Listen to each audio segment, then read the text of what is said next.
welcome to another episode 170 of the BXG production of the Nexus. BXG presents the Nexus. I'm one of your hosts, Brent Beswick, the Alpha Dog Guy, alongside my co-host, a conspiracy of one, Gregory T. Filson. Greg, how are you? Brenton? Well, may the 4th be with you. Indeed. I am terrific. The T is for terrific. The T is for terrific, yeah. I'm just, grooving as I do. And, yeah. How are you, Brenton?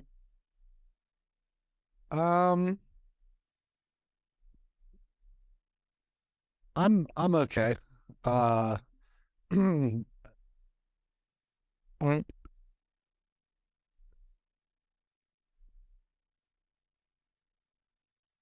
your last day of work? When's the school year over? When school year in it? Yeah. June 9th is the last day of school, yeah. June 9th. Okay, so 1, 2, 3, 4. So 5 weeks from tomorrow as we record. Yes. Okay. May 9th. Okay. June 9th. June 9th, sorry. June 9th. Yeah, June 9th is when. Yeah, that'll be an episode you don't want to miss. Other than that, I have a drink here. I got a drink in my hand. Ooh, room temperature tap water. What is that? Looks like there's a floater. That might not be. Maybe microplastic. Anyway, let's see. The NBA playoffs are ongoing. Yes.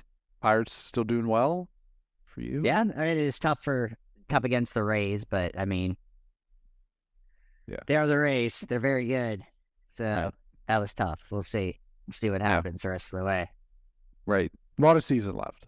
It's a marathon, not a sprint. That's right. So anyway, we've got some great topics tonight. The six-pack returns with some very funny topics. We have a couple fun exercises. I'm very excited about one of them in particular, which I'll just say up front, we're going to talk about the Met Gala. Yes. And that's probably one that'll work better for the video people, because there's going to be a visual component to that particular section. But with that being said, we've got a couple here. We don't have to necessarily go in the order that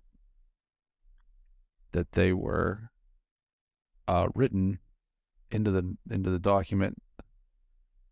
So let's start with probably the biggest news of the week, the writer's strike. Yeah. Which is a pretty big deal. Hollywood writers striking for the first time. I mean, do the writers strike often? I say the first time since 2007, but I mean, have there been other strikes? I'm not privy. Nah, this is the first one since then. Well, I knew that. I just didn't know if prior to that there was. Oh, I think it happens honestly like this consistently, like once every 12 to 15 years. I feel like I could be wrong, but it feels like that's it. Because eventually they get like sort of what they want. Right. And then, but they need work, so they go back, and then something new develops in 10, 15 years. And because at that time they were scared about streaming services and like, are we going to get paid? And now it's like, could GPT take over? And GTP. I wish it was Chat GTP because I could market it, but. Right. I have an article from The Independent supporting our friend Trent Krim over there. Trent Krim, Independent. The Independent. Tuesday, May 2nd, the Writers Guild of America went on strike after a deal failed to be reached with representatives from Hollywood studios. The union represents more than 11,500 writers across film, television, and other entertainment forms. As a result of the strike, production across the industry is expected to be affected, with multiple U.S. late night shows already announcing that they're going on hiatus. The 2007 strike lasted for 100 days. Nearly 25% of primetime scripted programming over that period was completely lost.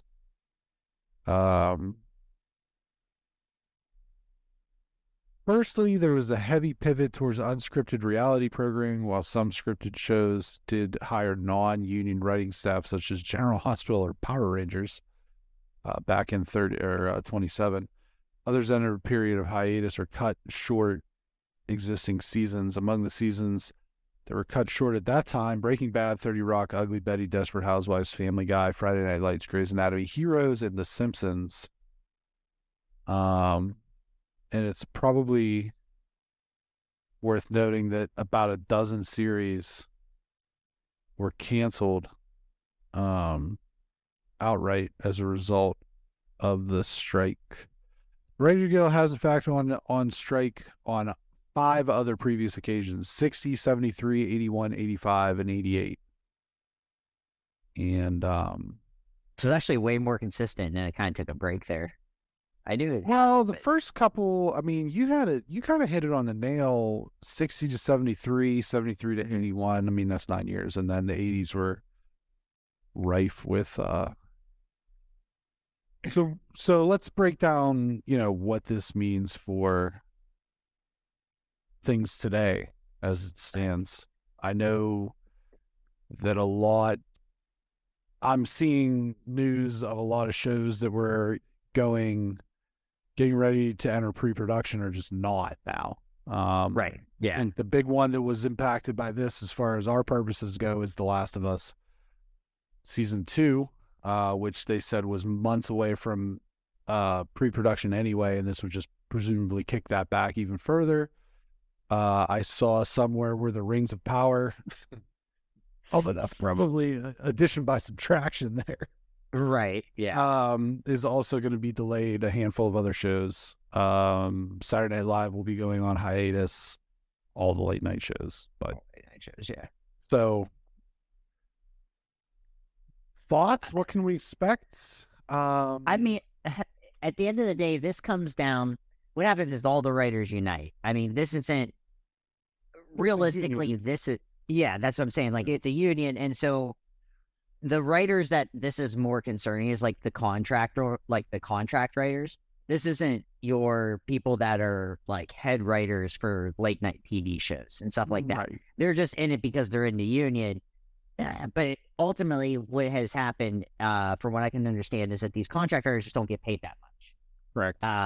And also they're contract writers. So when the contract's over, either they can bring you back or they can decide not to, and they don't have to say anything. It's completely at will.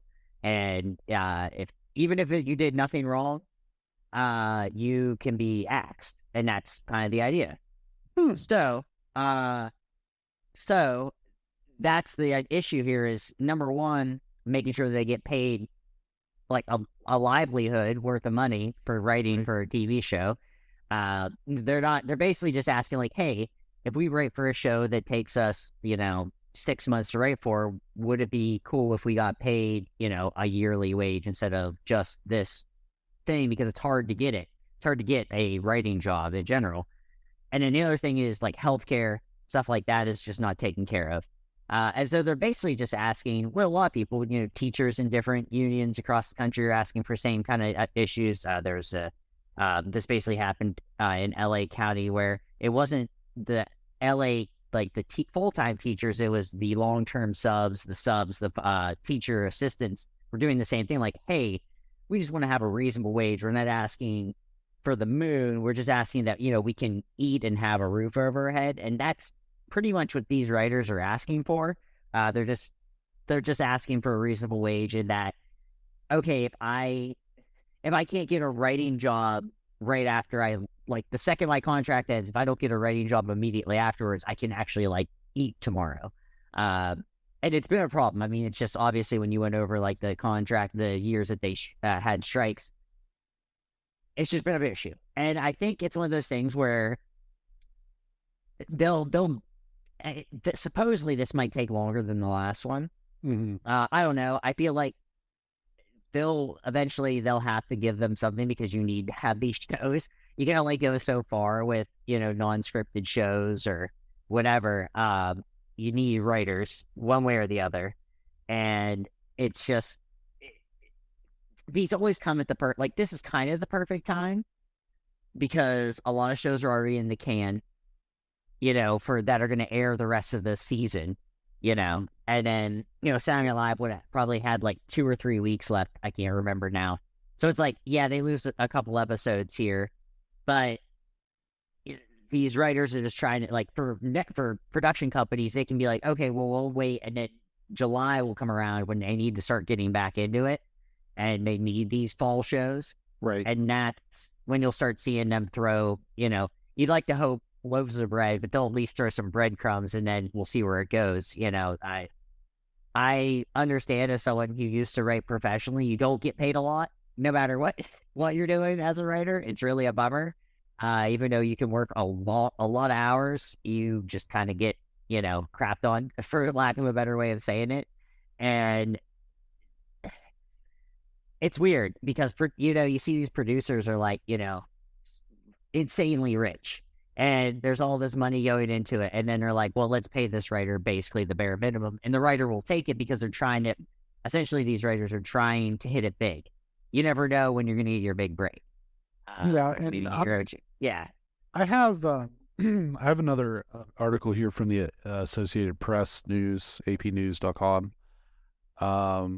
Comedy variety show writers have no minimum protections at all.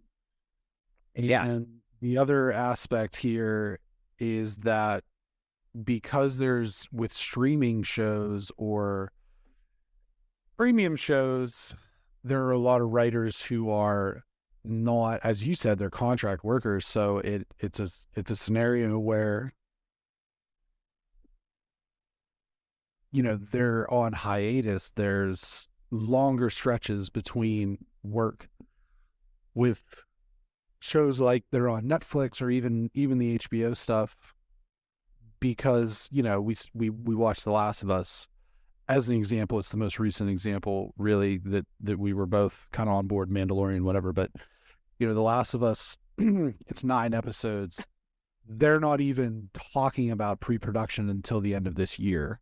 And so what happens, and again, this isn't affecting your lead writers. This is affecting, sort of the baseline people, the entry level writers on these different shows. And when you're in a situation where you're striking like this, I think that a lot of times people will look at, I think a really good one-to-one here is actually in sports.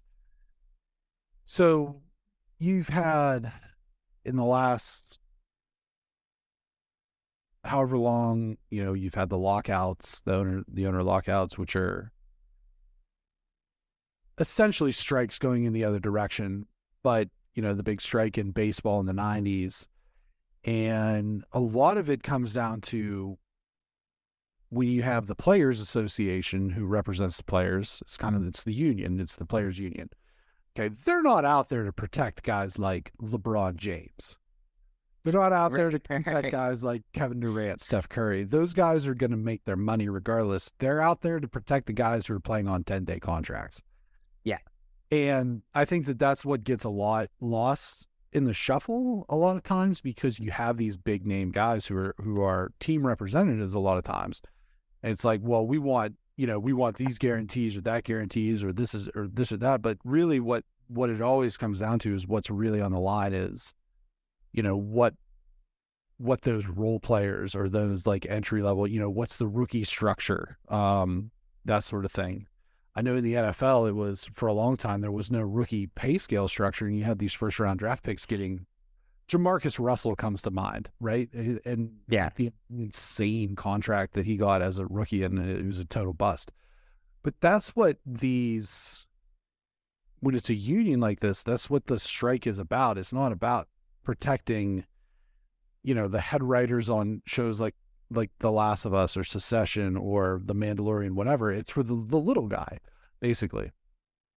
And so, you know, I tell you what and maybe as this thing kind of drags on a little bit, we could reach out to Josh Simpson, who is was a writer for PBC and has written some other stuff, but just about like the perspective and that sort of thing. But I think that when you will see the effects of this will be in the fall, because even if they resolve this quickly, like even if they resolve this, unless it's within the next week or two, really, yeah, they're going to get back and they're going to get to work and everything's going to be great. But then what?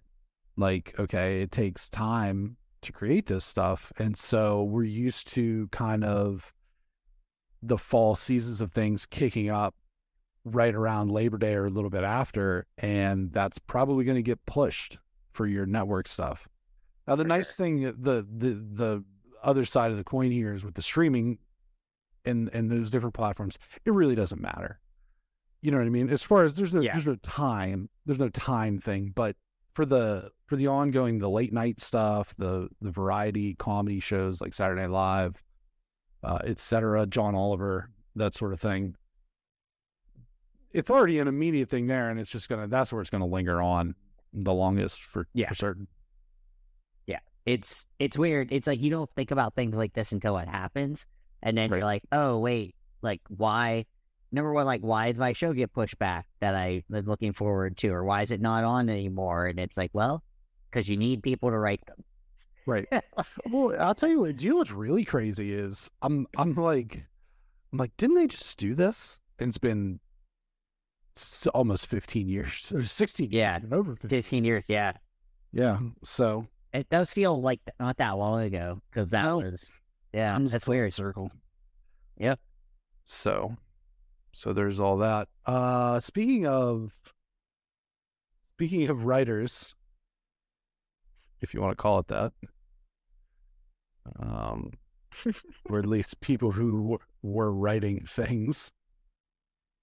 Jason Momoa, the star of Aquaman, Arthur Curry, for the sequel to Aquaman, which I forget, it's called something.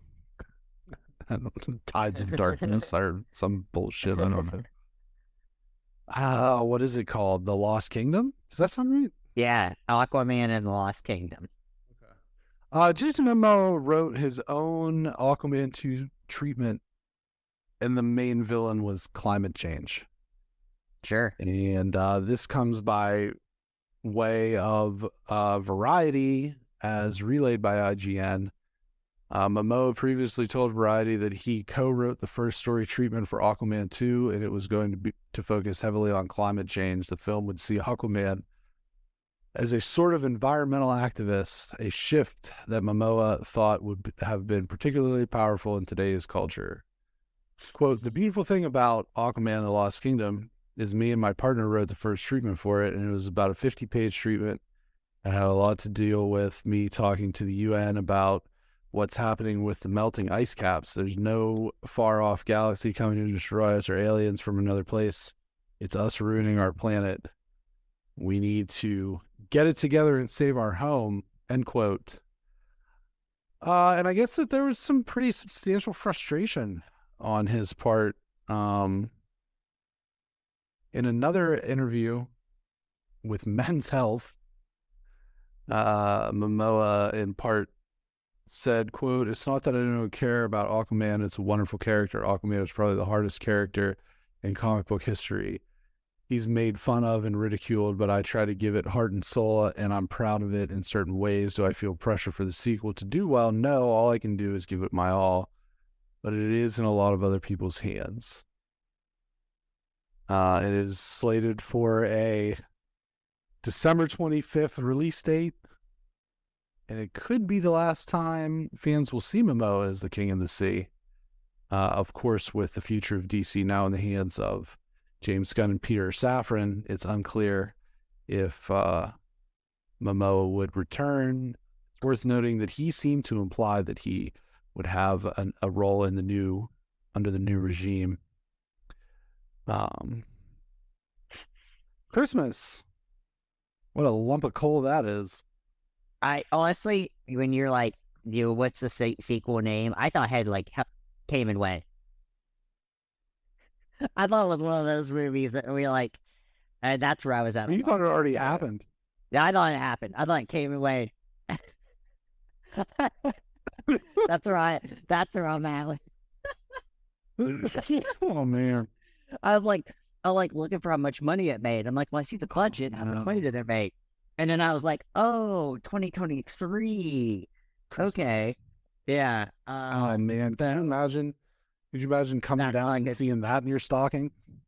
Command of the Lost Kingdom, and having it be basically An Inconvenient Truth by Al Gore. Yeah, that was so this is honestly like my first thought when you sent me this was, you know what they should do sometime? Just let one of these actors do it. Yeah. And it's just awful. You know what I mean? Like, let them do it. It's awful, and then it proves the point. It proves the point, and then we can all just move forward with it. Like that's the thing. Yeah, that we need you can't do this, Jason Momoa. Like, you are you. I don't know how to describe you more than you're Jason Momoa. But he plays the role of Jason Momoa very well. He plays it to a T.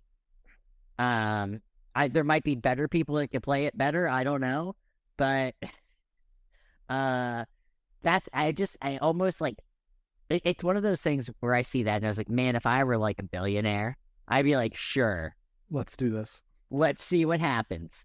You write this. See what happens. Go ahead. Let's use your stupid script. And when this bombs, you are not allowed to talk ever again about writing anything. I don't want you to write your own signature. Like, shut your mouth. There's a reason why we have writers. Like, two things. Number one, I don't think that it is a coincidence that the role that he is best known for, probably, as Khal Drogo in the first season of Game of Thrones, is a role that he doesn't talk too terribly much. Right. I came into Game of Thrones late, and this is very quick. I thought he was like in it. Yeah. Like, no. Well, spoilers. Spoilers. Yeah. Spoilers for Game of Thrones. Don't worry, HBO will probably reboot it here in the next. Spoilers for HBO. He's not really in it that much, and I was like, oh, okay. And then I realized that that's how the show kind of is for the most part. Most characters, except for aren't in it. Aren't in it. Even though you couldn't get rid, like, and I'm okay with Game of Thrones, but like you couldn't avoid them. A lot of these actors in the first like 3 seasons, and then I was just like, oh, most of you aren't actually doing anything right now. You acted in this show for 5 episodes, and this is literally you're just riding on the coattails of it. So, there's all that, but Jason Momoa is. Hold on, my second point. Yeah. Play devil's advocate here. Sure. Briefly. On a couple different things. I'm going to first play devil's advocate against you, and then I'm going to play devil's advocate against Jason Momoa. Okay. You're a crazy rich billionaire. I almost said a crazy rich Asian. No, that's obviously not true. On so many levels. Good movie. You're a crazy rich billionaire, and you're like, fuck it, let's make Jason Momoa's climate change Aquaman movie. Yeah. And you're saying, oh, let's see it bomb terribly, and then you're not even allowed to write your own signature. What if it was so good that it was lauded as the best superhero movie ever? And then I look awesome. Right. Well, it's a win-win, probably. Yeah. There's no loss for me in this. Yeah, I might lose like $300 million. Yeah, but you're a billionaire. I'm a crazy billionaire. Yeah. I'm riding like little rockets state. Yeah, that are shaped like your dick. Yeah, exactly. They would be little rockets then, wouldn't they? See, you got me a couple episodes. Yeah, to get your back. Yeah, I had to get me back. I set myself up. Oh man. Jeff Bezos and his big Packer spaceship. Anyway, what was I saying? Well, devil's advocate. This is wait for me. This is what people like Jeff Bezos and Elon Musk need to be doing. Okay? Don't worry about the Tesla and your weenie rocket. Just start funding these actor wannabe writers' passion projects. Yeah. Let's just do it. If I were a billionaire, I would open up a movie studio and it would just be, hey, you're an actor-ish. You've got a passion project. Let's go. Like Dave Bautista. You want your taxi driver, motherfucker? Let's Dave Bautista wants to play like a dramatic trans woman. I don't know. Whatever he wants to do. Whatever he wants to do. Whatever he wants to do. Let's make it happen. Let's make it happen. Yeah. Oh man. What a world that I would definitely do that. Crazy billionaire. I would just like partition my money off and be like, I would literally money my crazy rich, crazy billionaire. Without a chance. The rock started me. Just rock. The rock started with $7 in his pocket, and now here we are, $7 production. It's all heart and soul. Well, I started my production company with several $1 billion, and it's all complete insanity. What's funny is like there's also the theory, and we're gonna wrap this up, whatever. But it'll be so bad that people go and see it just for the whole idea of like this seems terrible, and then it's like $500 million. Well, and the other thing too is don't care. Like it would be a superhero movie, so it would make money. Now here's where I play devil's advocate on Jason Momoa. So Jason Momoa wants to write a script for Aquaman where Aquaman is going to the UN to discuss climate change because the melting of the polar caps is bad. Okay. Yeah. He's Aquaman. Right? That's like a farmer going to the government and saying, like, look at all this land I'm getting for free. He's literally Aquaman. Wouldn't he want this to happen? Because he needs a place for him to hang out. Look at all the space we have for activities. Yeah. What's he thinking? I also, in just the last thing I will say, is that he says it's the toughest character. Green Lantern's knocking on the door. Nobody can if Ryan Reynolds can't make Green Lantern cool, literally no one on the face of the earth can make it cool. Green Lantern is so boring. I can't think of a more boring character. I actually that's high profile. Superman. Well, okay. Superman's boring. He is boring, but he is Superman. Man. Yeah, Henry Cavill was a good Superman, but I disagree that there's no... Like, they had to make Aquaman different. Like, they had to make Aquaman Jason Momoa and kind of a bro, because actual Arthur Curry is just like he's a fucking dud. He just is. I mean, there's just no... I mean, it is the really bad line from the Joss Whedon Justice League where Bruce Wayne's like, I hear you could talk to fish. It's like, that's... Yeah. Yeah. What are you getting from fish? I think that's why, and you haven't seen The Boys, but I think that's why the Deep in The Boys is such a ridiculous character, because all of those characters are just plays on, different actual established characters, and the Deep is just so ridiculous. And I think it's because Aquaman is such a like stump of a character. Like I've said, like, DC characters, we love Batman and we loved Henry Cavill Superman, and there's, the Flash movie looks surprisingly good, and the Wonder Woman thing, the first one was really good, the second one was kind of, it's not like we're out here rooting for DC to fail. It's just that those characters just aren't terribly interesting all the time. Right. And that's the point that we have made time and time again. So we're not going to sit here and, belabor that any further than we have to. It is May the 4th. Indeed. And so, and I do have my Star Wars shirt on. One of my Star Wars sweatshirts on.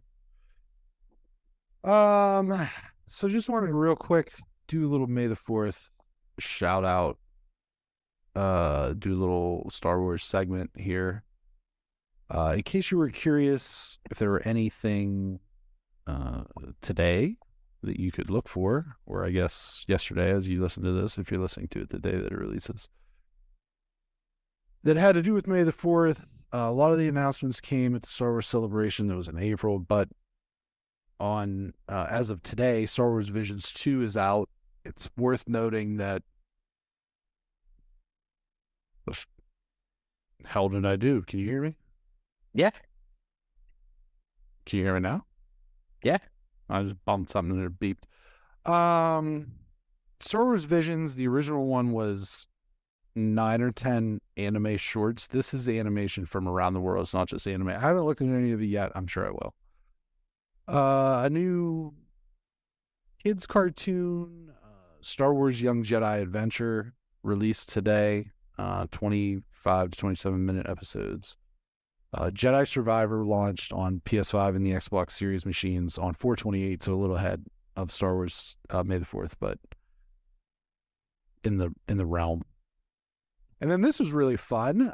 Return of the Jedi, back in theaters this past weekend for its 40th anniversary, and was the 5th highest grossing film at the box office this past week. That's right. That's right. Return of the Jedi and Mario over $1 billion. So I still need to see it. I'm like, you do. It's really fun. I can see it again. I would go again if I just like time. I think the biggest thing for me is like it's playoff basketball on the weekends, and then during the weekdays I'm just like exhausted. I just need to like buck myself up. But maybe this weekend. You said buck yourself? Sunday matinee. Yeah. Okay. All right. Just making sure. Yeah. Maybe Sunday matinee of it. That'd be fun. Yeah, it is fun. It's a fun movie. I would definitely go see it again. May the 4th. So I thought that, is there anything in particular before we get into a little activity here that you wanted to say about May the 4th, Star Wars? No, I guess, I mean, yes and no. I mean, I do like that, like, everyone gets into it.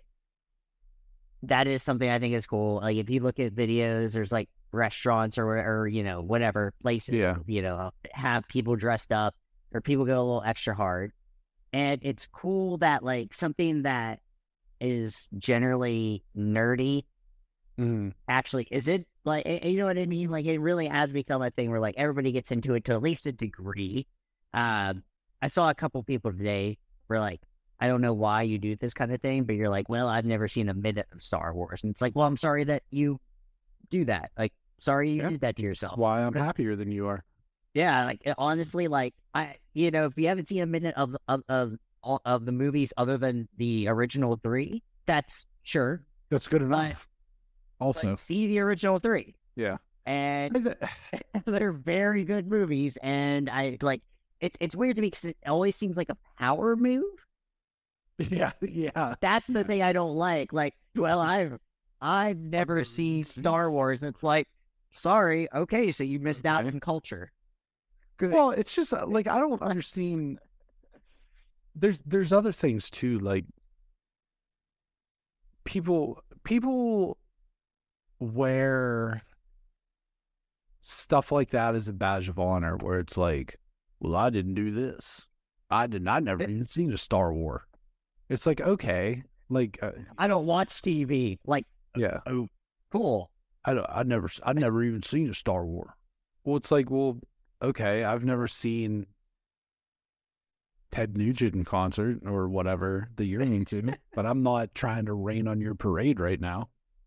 Let people like what they want to like. Right. That's the thing. It's weird.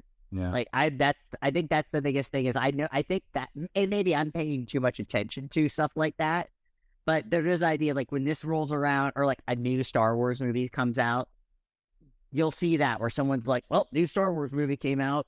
Well, another one I don't have to watch. And it's like, right. That's not cool. Like, you're not cool. Yeah. Welcome to, like, I'm sorry that you think it's 1978 and you think that that's nerdy. It isn't. Well, it's so my weird. It's more like people want to just like, it's not tearing down something that other people like. It's just like, I have to be counterculture to this. You know what I mean? Yeah. And I think that it's just dumb, but whatever. It's neither here nor there. It's just weird. I mean, as someone who, like, for me personally, it's like I'm almost like, I don't even know how to say it because you're saying counter, like, just culture. I feel bad. Like, I had definitely FOMO with things. Like, when it's super, super big, like, if a new album comes out, I'll, like, even though I might not like someone, if it's getting a ton of reviews, I'll, like, listen to it. And I'll be like, yeah, I didn't like it, but at least I listened to it. And it's, I guess the one thing would be, like, Avatar 2 I did not see, even though it made all the money in the world. But oh my God. I said to myself, I'm like, that's it. That's the watch along that we have to do when it happens, when it comes on. The part where, like, I fall asleep and you're like, all right, wake up. Yeah. I was just like, no, I feel like we have to. I feel like we have to. Yeah, I'd be down to do it. So I cooked up some this or that's. I like to do a this or that little lightning round every now and again. I try to make these. There's certain things that would always be obvious. Like, I'm not going to say Darth Vader or Kylo Ren because 99% of the time, people who aren't wrong, Kylo Ren, yeah, are going to pick, emo Darth Vader, basically. So I tried to give them, I tried to make them a little bit. Right. Yeah. So I have 10 of these. And wow. Okay. I have 9. I have 9. And I have one that is called the dumpster fire round. Okay.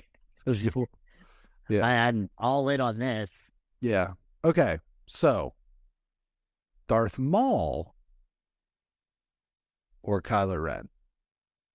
This is just your personal preference, and then my personal preference. Yeah. Darth Maul, Kylo Ren. I'm gonna say Darth Maul because do I have to give a reason or just say it? You can give a reason. It's up. I would say Darth Maul left me wanting more. Right. Kylo Ren went too far. But that's what she said. Kylo Ren was a really interesting character, and then it kind of.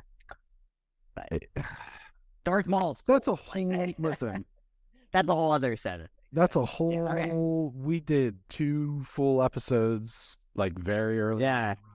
We should probably do that again sometime. Like. Yeah, we should. Yeah, we'll definitely. Yeah. But that's Tri-Star Wars. I'm trying to think of a way to say it. Where let me just stop you right there. For me, this Star Wars 3. Can I? Do I need to beat you? Because I can. I've got the button. Okay. Good. All right. Right there with you, Paul. For me, it's Darth Maul. Kind of alluding to what you said. I mean, I just thought one of the most.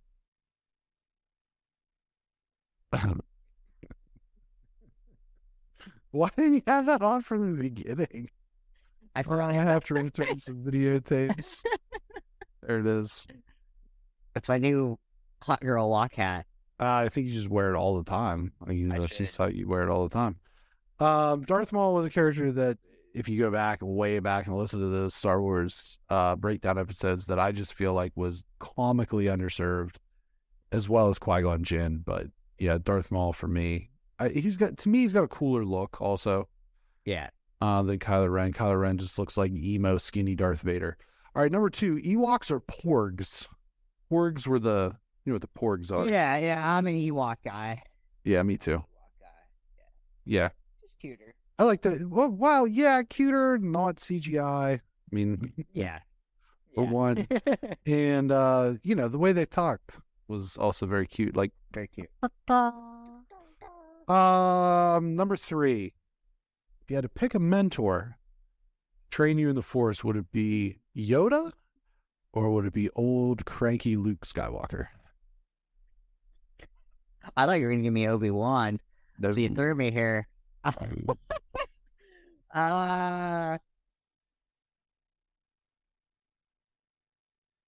gonna have to go with Luke because I think I would get annoyed with the way Yoda's gonna talk, the way he talks. Right. Eventually, that's gonna be tiresome. Tiresome. Eventually, that would be. Fair. That would be rough for me. Tiresome. It would be. Choke you. I want to. Okay. Choose your sidekick. Grogu or Chewbacca? Grogu or Chewbacca? I'm gonna go Chewie. Yeah, that has to be. Assuming I can speak. Oh yeah, you can understand. Yeah, okay. So as I can understand and everything. Good. Yeah. Okay. Well, and the best and the best news there is in that case is, Peter Mayhew just says what Chewie's actually saying, and they just overdub it later anyway. Right. So, I like this game. You did a good job on this. Din Djarin or Cassian Andor? Oh.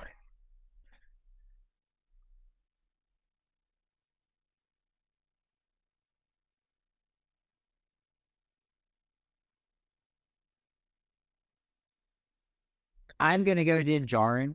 Mm-hmm. Cooler toys at the end of the day. Sure. It's worth noting that there somewhere along the line it was discussed today that the last few episodes of Andor season 2 will be the 3 days leading up to Rogue One. So I'm telling you right now, there's probably going to be, that's going to be intensity in 10 cities. Oh my God. It's going to be Boy Scouts sleeping. Let's get these writers back. Yeah. I think that's actually, Andor's done. I think that's done. Okay. Yeah. Good. All right. You've picked your original sidekick. I look like a writer right now. I look like I'm in the writing room. I got like the traditional hat on. I'm like I look like I haven't eaten in days. I'm very pale looking right now for some reason. Even though I get sun, I don't look like you look like in season 3 of Arrested Development where they hired the guy to be yes. George Bluth's surrogate, and he just like had the hat on and the camera. This is why, I wear the hat, but I was like, I don't look in that, and everybody else is like, and people are like, you're like fine in hats, just fine hats. It's like, I look like I'm 17 every time I wear a hat. I think you look like you're 70. Really? And so that's the thing. It's like either I feel like I look like you're very young, or just like it's very weird. It's so weird. You look like George Senior's surrogate to me. Because I think he had a hat on that was like black with the gold. I can't. It's weird. It's a weird thing because it's like also like I have my hair very short. That's what makes you look. That's what kind of makes. It's so weird. I just feel like, it's funny wearing a hat. But I love this hat. Shout out Janie. Shout out the gay store. I believe that's what it's called in LA. I just want to. Just real quick here. Okay, hold on. Give me one second, and then we'll get back to the. Well, while I'm doing this, I'll give you the next one. Okay. So you've picked your first sidekick. Now you have to pick your second sidekick. Okay, this is you're part of your crew here on the on the ship. You can have either Lando Calrissian, okay, or you can have Poe Dameron. Oh, Poe Dameron for me. No Lando. I love Lando, but I feel like Poe sneaky. Like there's some tricks up his sleeve.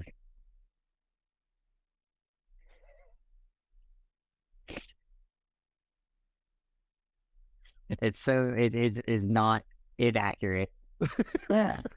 It's the gold lettering. Yeah, it's a gold lettering. It's just that Larry Middleman. That was the character's name, Larry Middleman. So good. Yeah. Oh, Super Dave Osborne. Just like R.I.P. But yeah, that is hilarious. It's funny. I like wearing hats. Like I like the way a hat feels. I feel comfy in a hat. It's just I don't necessarily like the way I look, but that's okay. Okay, Poe Dameron. Revenge of the Sith or The Force? Who did you pick? I'm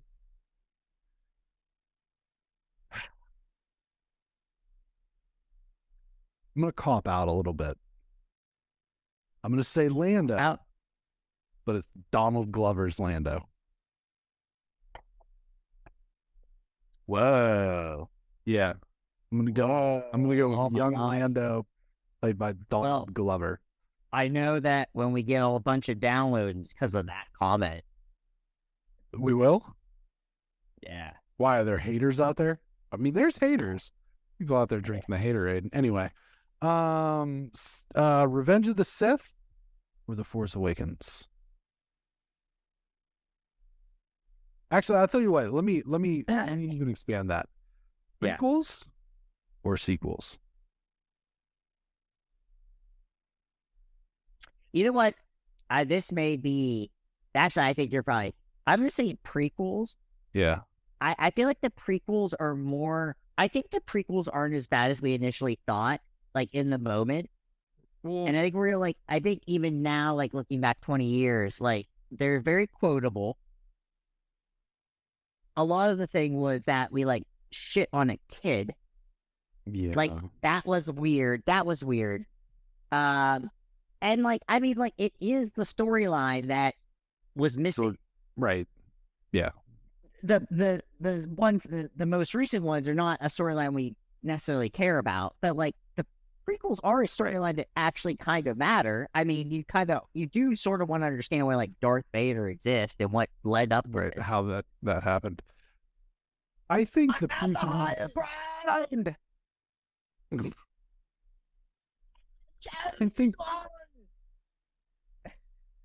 I think the prequels too, for a couple different reasons. If I could look at the strong points of the prequels and the sequels, I just think there's more strong points to the prequels than there are the sequels. Right. The throne room battle in The Last Jedi is awesome. Like, there's no getting around that. That's an awesome scene. Yes. I'll give that its flowers, right? Yes. But I also don't think that as good as that is, I don't think that it's as good of a lightsaber fight as Obi-Wan and Qui-Gon and Darth Maul. Well, a lot of people think that's just like the best anyhow. Like, other than Darth and Luke Skywalker, but no one thinks that Darth Vader and Luke Skywalker is the best lightsaber, like emotionally, but from an actual, like lightsaber, I'm talking like an actual choreographed. Yeah, sure. From an actual like choreography standpoint of, oh my god, this is awesome action, coupled with the amazing music, nothing beats Duel of the Fates. That's the best, hands down to me. I mean, I know a lot of people like the scene in Revenge of the Sith in the volcano in Mustafar. And a lot of people like the throne run. I just think that I really like The Force Awakens, and I really like, and the Revenge of the Sith is like okay. I actually think that Force Awakens I like better than Revenge of the Sith, but I think they're pretty comparable. And then again, this is me personally, my personal opinion. So take it however you want, agree, disagree. I don't think that The Last Jedi. So I think The Last Jedi and The Rise of Skywalker are both better than Attack of the Clones, but I don't think either of them are better than The Phantom Menace. Agreed. Yeah. I think The Phantom Menace is like actually undercover decent. I think it's good. Because the pod racing scene, the pod racing scene and the end, the Duel of the Fates scene at the end is just really good. And Qui-Gon's really good. Liam Neeson's really good.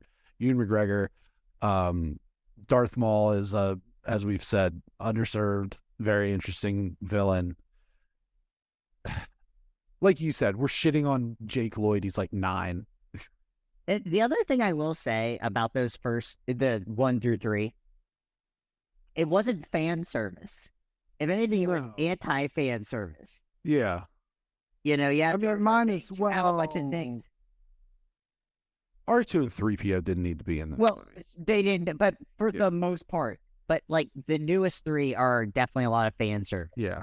Mostly fan service. And so, and it's not all good. You know, sometimes fan service works, but it wasn't something that. But yeah, we'll have to do a third rewatch. Yeah. Maybe we get somebody else in on that. We should try to find somebody who's never watched them before. That'd be awesome. And see if they want to come along on this journey with us. C-3PO or BB-8? I wasn't going to put R2 because R2 would win no matter what. So 3PO, BB-8. BB-8.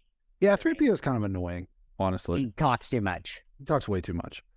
Okay, this is the dumpster fire round. Okay. The Rise of Skywalker or the Book of Boba Fett? Rise of Skywalker. Only because it's shorter. Yeah. I was like, I have to watch less. Yep. All right, last one. Yeah. May the Force be with you, or This is the Way. I'm going to say May the Force be with you. I mean, I love This is the Way. I do. But I mean, May the Force, I've been saying that since when I've been like 7. Yeah. You know, like the first time you watch that movie, especially the first time you've seen that, and just say it to everyone. You walk into the room, you're just like, May the Force be with you. And if someone doesn't say and with you, you're like, you just ruined my life. This is the Way is cool as hell, though. Like, I will say, they nailed that. This is the Way, because it is so cool. This is the Way, or I Have Spoken.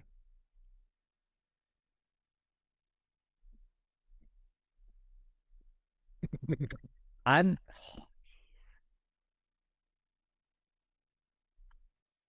going to say This is the Way. I'm just going to do this. And that's obviously like strategy. This is the Way.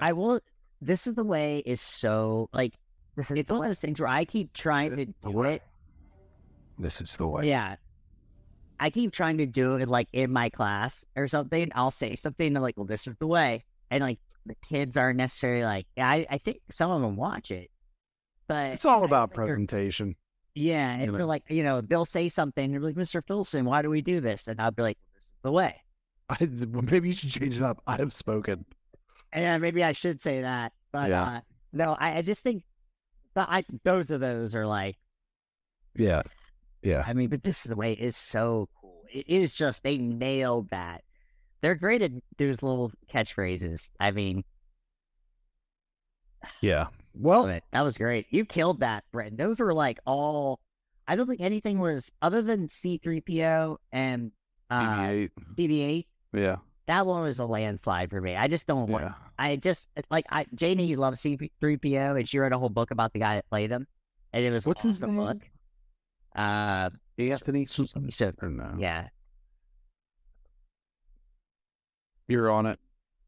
Yeah. Anthony Daniels. She loved the book, and she told me all the stories. Great stories and everything. Yeah. Has nothing against that. It's just that, like, yeah. Honestly, for me, if I'm out doing some little adventures day to day, I just want a guy that helps me out with some tools. I don't need.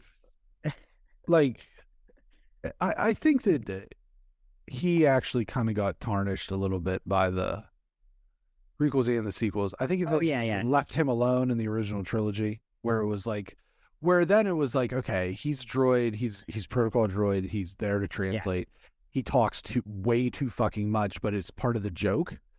Yeah, with him, like Console is always just like shut him up or shut him down and stuff like that.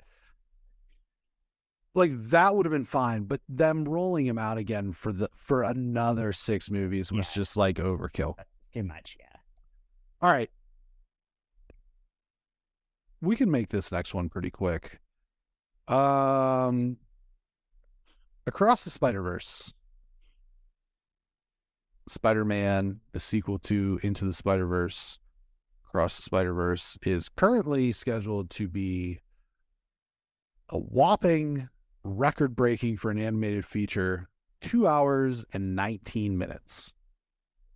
Part one of Across the Spider-Verse. That is a long animated movie.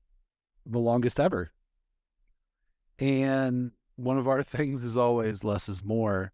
So how do you balance less is more with, and less is more, and especially because this is a part one, leave them wanting more with, we always want more of this thing. So you're giving us what we want, which is This is Across the Spider-Verse, so Miles Morales. This is a movie made for like us, but also made for children. And so the problem I would say, and it's not children, but that is just a long time for you to like, if you have like a 10-year-old or 11-year-old, to have them sit and watch something. Like that's just the thing there. It's like, so you're gonna miss some of it. Honestly, for me, no children, I'm honestly fine because the movie's cool and it's gonna zip by. It's gonna be a really quick 2 hours and 19 minutes. I am still shocked by that though. I would have thought maybe 2 hours. Excuse me. But 19 more minutes. I got an hour 45 maybe. I got it. Keep talking.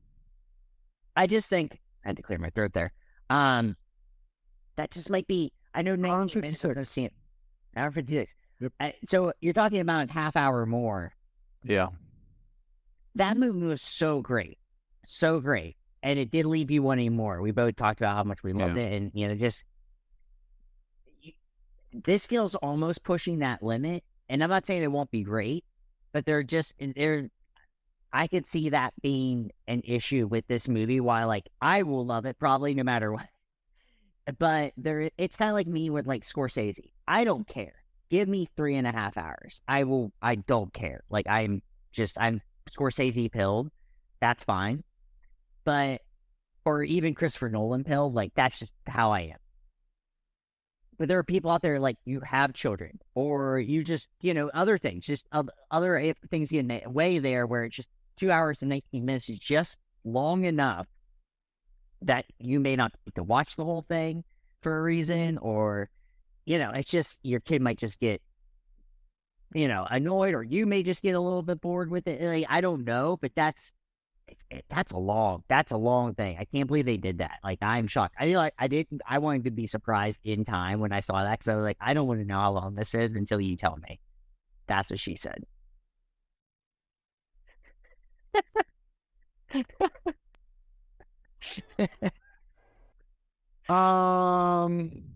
Yeah, that's a long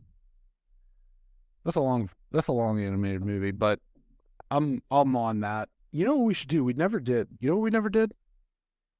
We never did a proper. We do like the retro thing sometime. I think we'd kicked around possibly doing an episode on like watching and ranking all the Spider-Man movies. They're all on. Oh yeah. So I think that down the line maybe that's a possibility. But when's this drop? When's Spider-Verse out? June.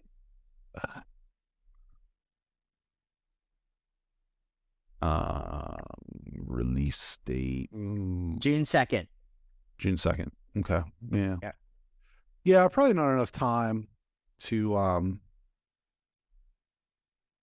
probably not enough time to get another or to view all those movies, but Hannah Steinfeld returns as Ghost Spider-Gwen. Shameik Moore returns as Miles Morales. Jake Johnson returns as Peter B. Parker. Brian Tyree Henry as Jefferson Davis. Alongside newcomers Daniel Kaluuya as Spider-Punk and Spider-Man 2099 is voiced by Oscar Isaac. No Nick Cage this time out, which is bullshit. That is.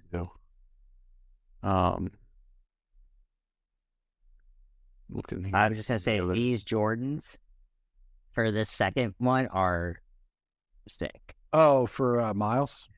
Yeah. Okay. They're so cool. I've been trying not to buy Jordans because of everything, but it's just like, man, I'm gonna have to get these. Just FYI, you can rent Renfield on Prime. Oh yeah. Yeah, we'll probably have to do something with that. You pay $20 to rent it. I'd rather you can buy it for $5. $20? Yeah, to rent I on just have it. Yeah, I'll just buy it $20 for $5 more on Prime. Fuck yeah, it's Nicolas Cage. Way of the Water is up. When's that gonna be? That'll come to Disney, right? Disney Plus. Yeah, it should be. Way of the Water. Eventually. Disney. Well, Ant-Man's coming soon. That's what she's. Way of the Water. Company announced it remains releases 45 exclusive theatrical. Way of the Water follows protocol. They said it was going to be there on January 23rd. Get out of here. That's her word.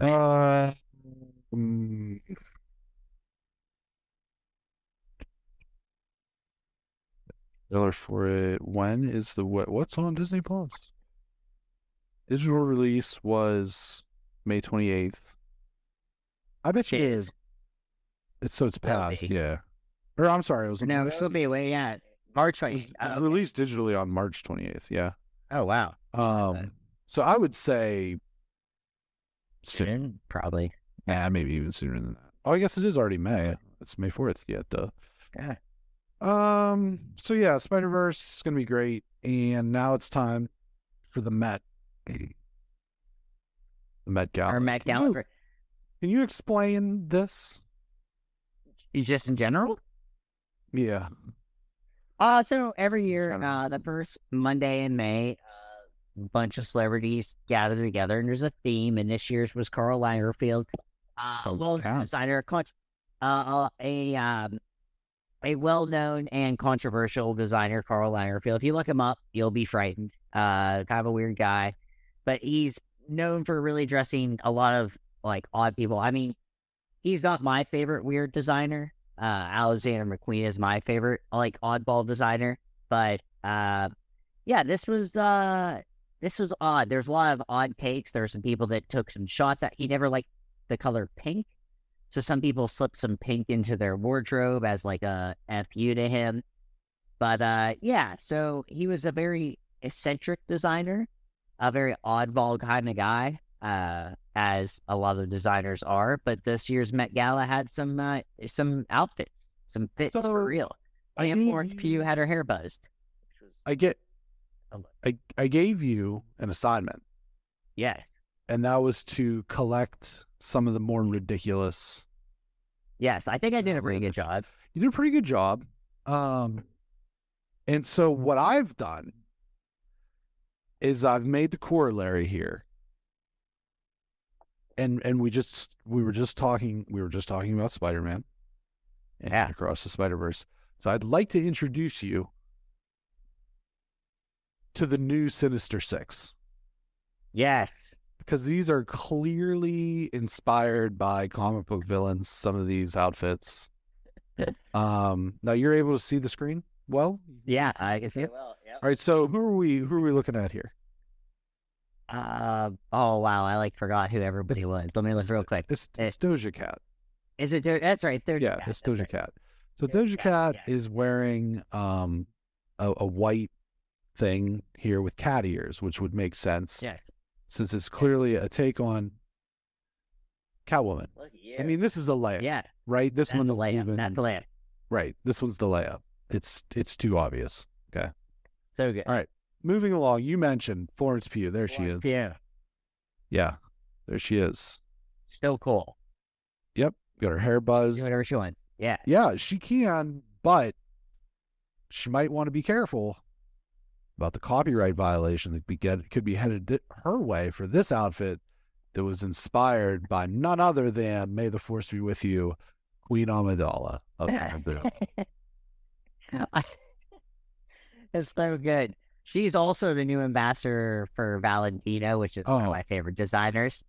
I thought she was the ambassador to Coruscant, to the New Republic. I thought that's what she was. Both those. The Valentino ads are for that.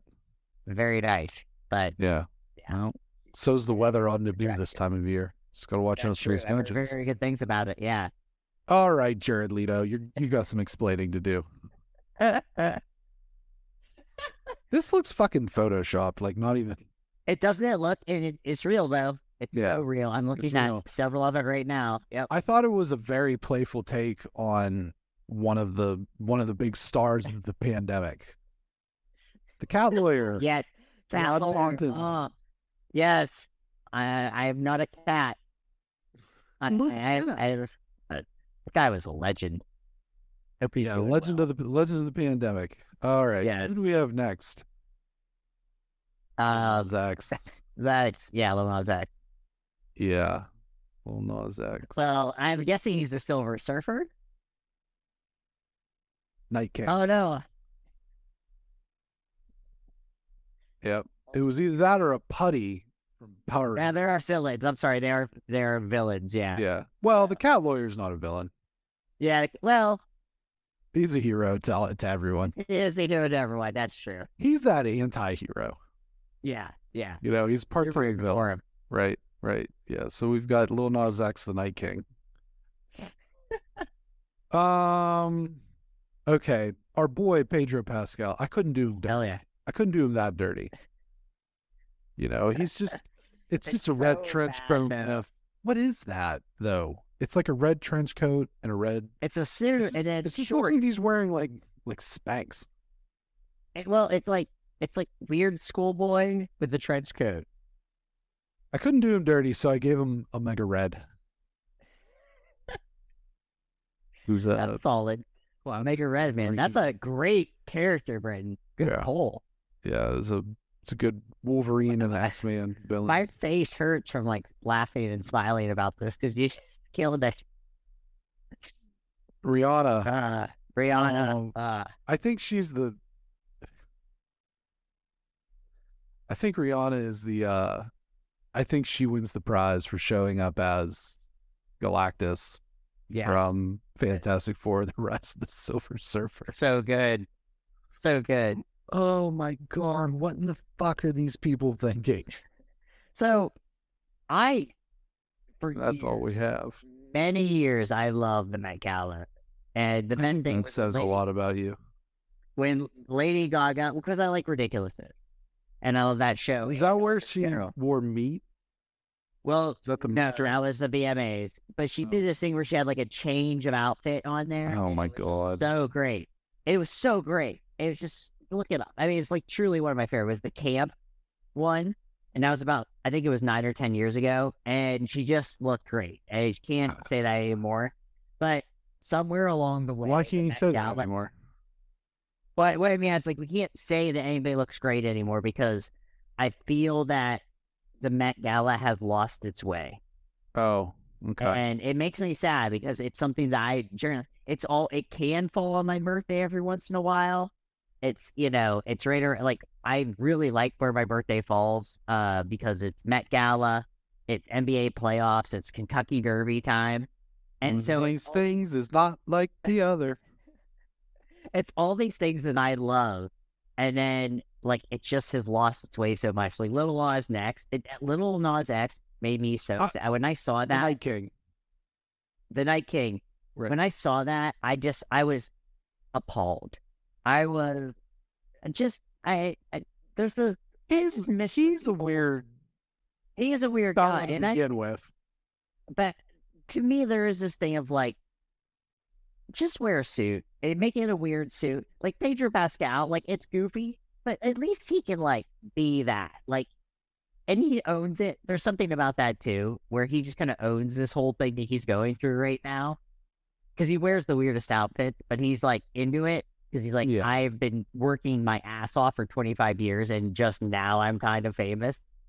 And well, he's more than kind of famous. Well, you know what I mean. You know what I mean, though. It's just like he's been killing it, and everyone's like, "Oh my God, Pedro Pascal!" It's like he's 48. Like he's been doing this for a while, and so it is what it is. There you go. There's Lil Nas X. That was a better one. Oh yeah. Jesus. That's so it's so perfect. I like back and forth to have it up on my computer. So it's just like, yeah. Honestly, maybe next year it should just be fucking Power Rangers. Did you watch the Did you watch the Power Rangers? You didn't watch the Power Rangers thing, did you? Once and always. Oh no! What? No, I like didn't even know. Oh, Did you know it was what? Come on, this That's about pop culture and nerd culture. That's not how it escaped my purview. It's you know, I've been busy. 2 of the original 5 come back. Okay. Oh yeah, I know what you're talking about now. I know what it's called. Yeah, that's what it's called. Okay. Yeah. There he is though. There's maybe I'll catch up on it. It's a 155-minute movie. It's okay. So it's amazing. Okay, cool. Yeah, I don't know how that translates to so it's amazing, but in case you were looking for where Lil Nas X drew his inspiration, I will say, and just there it is. Anne Hathaway looked terrific. Are you allowed to say that? I think I can say that.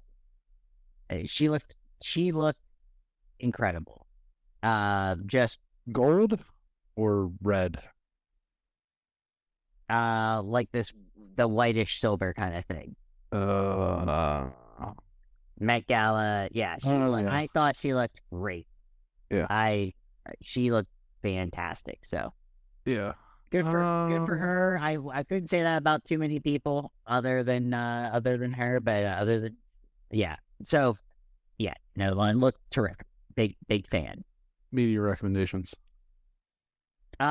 Just I would say number 1, I went to Pizza Fest and it was awesome. Yeah. So I have doing cocaine and eating pizza. Yeah, I have my IG with like my favorites. Those are posted.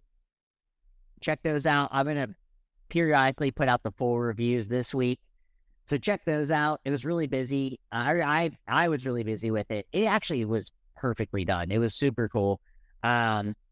Just some highlights. I would say, honestly, I would say the highlight for me was that I got to just like hang out and eat a bunch of pizza without it being like too broy, except for one thing. But I'm not going to shout those out because I'm not a hater. So that was fun. Spent, good couple of days in LA. Haven't had a lot of time to do a lot of other things. Been kind of busy with some stuff. And so I haven't had a lot of time, but I will say we watched Saint X, this like show on Hulu. It's based off a book that Janie really liked. And the show's pretty good. It's not giving like great reviews, I noticed, on Rotten Tomatoes, but I don't really buy that. I don't know. I mean, I like the show. So I'll say that. Keep watching Ted Lasso. Succession is just great. So just kind of on that thing. I'm hoping to read a lot this weekend. I'm finally like got a free weekend. No school or anything. Little break from school. Your boy 4.0. Good. Because I wouldn't expect anything less from me. I would not have let myself do anything less. I would have fought people over something like that. I'm big on those grades. But so yeah, that's it. That's all I got. Just watch my videos. I'm going to periodically put them out. Like and subscribe. Like my videos, share them on your Instagram if you follow. The videos are really. I had a lot of fun at Pizza Fest. I hope it comes out. And if you're one of the pizza, people that I review, I'll tag you in there. So hopefully if you listen, I'll tag it. I'll tag it back. We'll get after. Tag it like it's hot. Yeah, it's hot. Brayton, what about you? Well, number 1. Last 2 weeks, I'm writing on the Substacks. I'm a little. Yeah, you're killing it. I don't know about killing it. Well, you're doing better than I am, which is nothing because I can't formulate thoughts anymore. So what you're saying is the bar's not set super high. Well, you're setting the bar high for me now. I need to back in there. Maybe that's what it is. Maybe I'm trying to. And since the writers are on strike, maybe I just have to write my manifesto, my script. For my show about a car dealership. Still really into that. Janie gave me a couple good ideas too. So yeah, you should do that. Maybe I'll have some time to do it. Touche, turtle. I started the new Star Wars game, Jedi Survivor. I'm not too terribly far into it, but by this time next week, I will be very, very far into it. That's what she said. Yes, thank you. But that's pretty much it. I think that's it. Yeah. I got some side stuff going too, but I'm not really ready to talk about it just yet. So there's that. But other than that, BXG podcast, the Nexus, a BXG production. That first and first. Pardon? I just said I'm at first and first. Oh yeah, like yeah. Who's on first? What's on second? Ladies and gentlemen, I implore you. I have actually done that at an airport. So. Okay, I'll have the opportunity here. And yeah. Oops. Couple months. That's right around the corner. It's hard to believe. I will soon be married. Yeah. Time flies when you're miserable. I am not miserable. Sure you're not. Check us out. Yeah, I'm great. On social media. I'm at part production of my life. Terrific. Every 9 a.m. on Saturday, Friday mornings. Friday at 9. I can't talk. I think I just had a stroke. Take care. Thanks for listening. Enjoy. Make sure if you're one of our new listeners, you're here every Friday at 9. And, enjoy the haterade. Subscribe. Subscribe. Share. Make sure you're sharing. Do all those things. Yeah. The might, the majesty, the wonder. There you go. Take care. Take care. Thank you. Off. Remember, kids, you can't have your cake and eat it too.